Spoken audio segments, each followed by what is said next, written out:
কেমন আছো ছোট্ট বন্ধুরা? আশা করি তোমরা সকলে সুস্থ সবল আছো। চলো আজকে তোমাদেরকে মহাকাশে নিয়ে যাই। তবে মহাকাশ মানে আপাতত আমাদের সৌরজগতে। আদ্যপ্রান্ত রহস্যে মোড়া আমাদের এই সৌরজগৎ। সেখানে সূর্য কোথাও পূর্ব দিকে ওঠে, তো কোথাও পশ্চিম দিকে। কোথাও দিন বড়, তো বছর ছোট।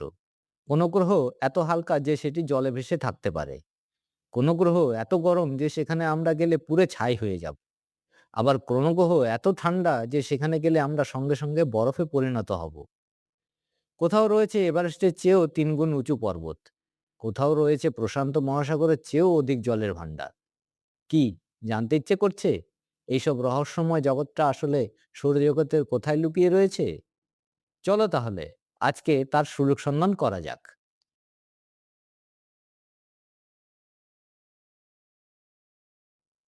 রহস্য ১, পশ্চিম দিকে সূর্যোদয়। হ্যাঁ, ঠিকই শুনছ। আমাদের সৌরজগতে এমন একটি গ্রহ রয়েছে যার পশ্চিম দিকে সূর্যোদয় হয় আর পূর্ব দিকে সূর্যাস্ত। সেই গ্রহটি হলো শুক্র গ্রহ।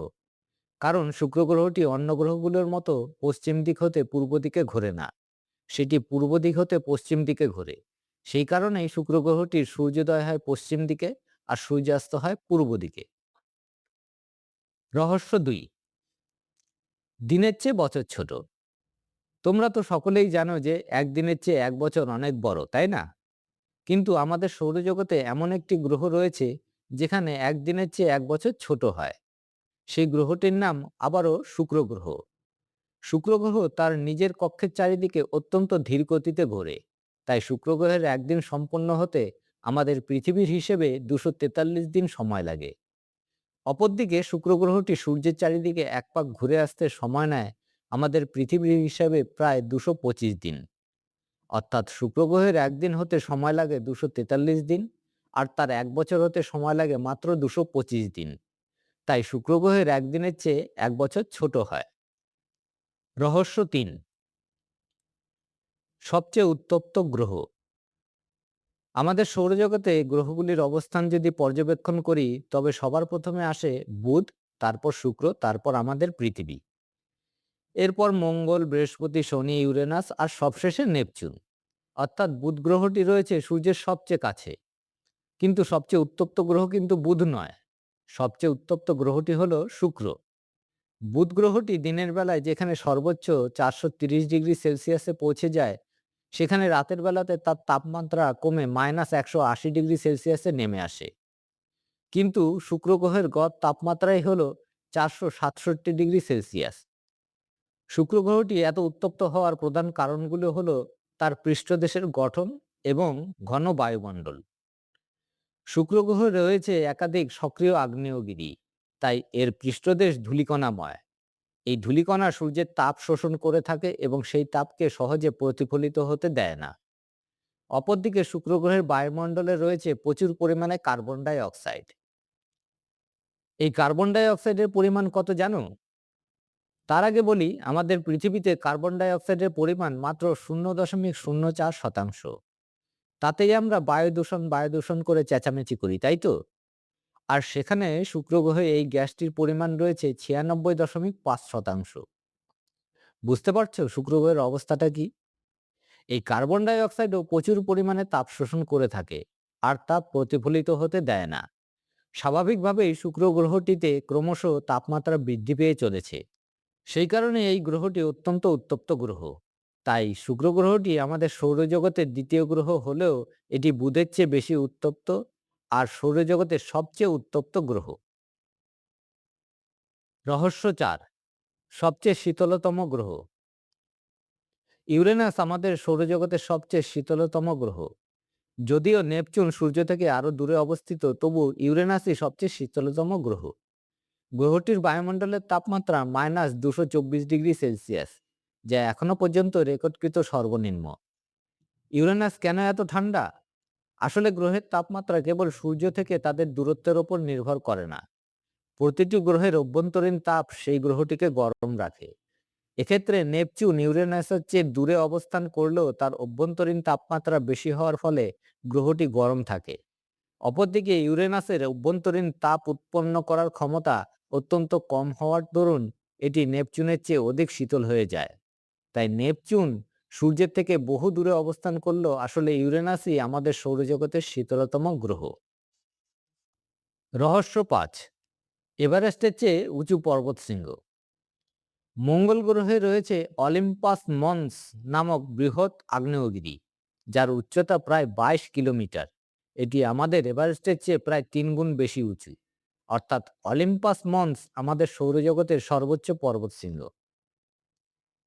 রহস্য ৬, প্রশান্ত মহাসাগরের চেয়েও অধিক জলের ভাণ্ডার। বৃহস্পতির উপগ্রহ গ্যানিমিড আসলে একটি বরফের উপগ্রহ, আর এই উপগ্রহটির ভেতরে রয়েছে বিশাল জলের ভাণ্ডার। এর পরিমাণ কত জানলে তোমরা অবাক হয়ে যাবে যে এই উপগ্রহটিতে যে পরিমাণ জল আছে তা আমাদের পৃথিবীর সবচেয়ে বড় মহাসাগর প্রশান্ত মহাসাগরের চেয়েও বেশি।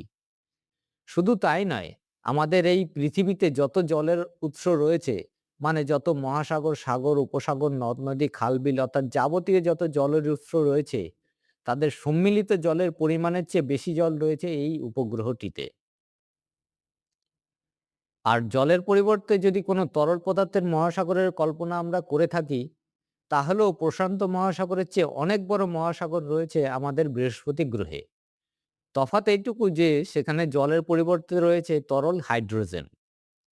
রহস্য ৭, পুরো গ্রহটি সমুদ্রে ভেসে থাকতে পারে। আমাদের সৌরজগতে এমন একটি গ্রহ আছে যেটিকে কোনো সমুদ্রে ফেলে দিলে সেটি ডুবে না গিয়ে বরং সেটি সমুদ্রের জলে ভেসে বেড়াবে। কি বিশ্বাস হচ্ছে না তো?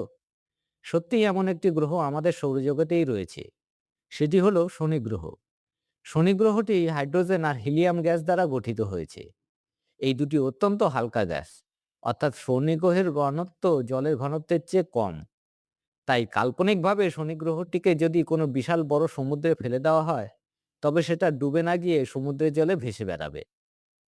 রহস্য ৮, শনির বলয় কি দিয়ে তৈরি? শনি গ্রহটিকে সবাই চেনে তার রিং বা বলয়ের জন্য। এই বলয়ই শনি গ্রহটিকে অন্য গ্রহগুলির থেকে আলাদা করেছে। কিন্তু তোমরা জানো কি এই শনির বলয় কি দিয়ে তৈরি? শনির বলয়ের প্রায় ৯৫% উপাদানই হলো বরফ, ধূলিকণা আর ছোট বড় টুকরো টুকরো পাথর দিয়ে গঠিত।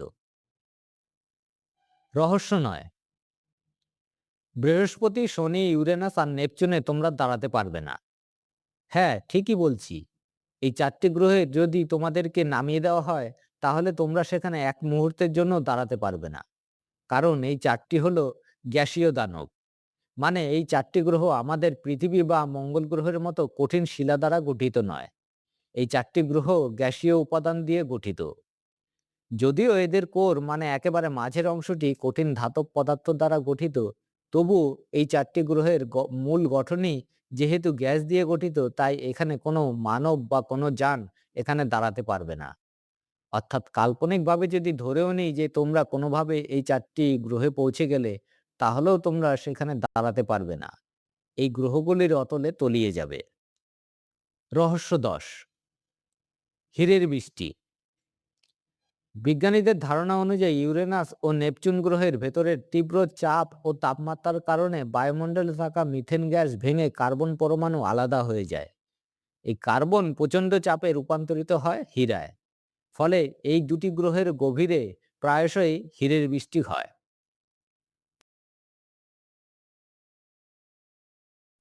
১, শুক্র গ্রহে পশ্চিম দিকে সূর্যোদয় এবং পূর্ব দিকে সূর্যাস্ত হয়। ২, শুক্র গ্রহের একদিনের চেয়ে ১ বছর ছোট হয়। ৩, সৌরমণ্ডলের সবচেয়ে উত্তপ্ত গ্রহ হল শুক্র। ৪, সৌরমণ্ডলের সবচেয়ে শীতলতম গ্রহটি হল ইউরেনাস। ৫, সৌরজগতের সর্বোচ্চ পর্বতশৃঙ্গের নাম অলিম্পাস মন্স। এটি এভারেস্টের চেয়ে ৩ গুণ উঁচু। ৬, সৌরমণ্ডলে সবচেয়ে বেশি জলের ভাণ্ডার রয়েছে বৃহস্পতির উপগ্রহ গ্যানিমিডে। প্রশান্ত মহাসাগরের চেয়ে বড় সাগর রয়েছে বৃহস্পতি গ্রহে, তবে সেটি জলের নয়, তরল হাইড্রোজেনের। ৭, শনি গ্রহটি এত হালকা যে সেটি সমুদ্রের জলে ভেসে থাকতে পারে। ৮, শনির বলয়টি আসলে বরফ, ধূলিকণা আর ছোট বড় টুকরো টুকরো পাথর দিয়ে গঠিত। ৯, বৃহস্পতি, শনি, ইউরেনাস আর নেপচুনে আমরা দাঁড়াতে পারবো না, কারণ এগুলি গ্যাসীয় দানব। 10. ইউরেনাস আর নেপচুনের অভ্যন্তরে প্রায়শই হীরের বৃষ্টি হয়। আশা করি আজকের পর্বটি হতে তোমরা অনেক কিছু জানতে পারলে। এরকমই আরো বহু রহস্য লুকিয়ে রয়েছে আমাদের সৌরজগতে। যদি সেগুলিও জানতে চাও তবে কমেন্ট করে আমাকে জানাবে। চেষ্টা করব পরবর্তী কোনো পর্বে সেই সব রহস্যের পর্দা উন্মোচন করার। আর যদি এই ভিডিওটা ভালো লেগে থাকে তবে বন্ধুদের সাথে শেয়ার করো। ভালো থেকো, বিজ্ঞান মনস্ক হও আর প্রশ্ন করতে শেখো। ধন্যবাদ।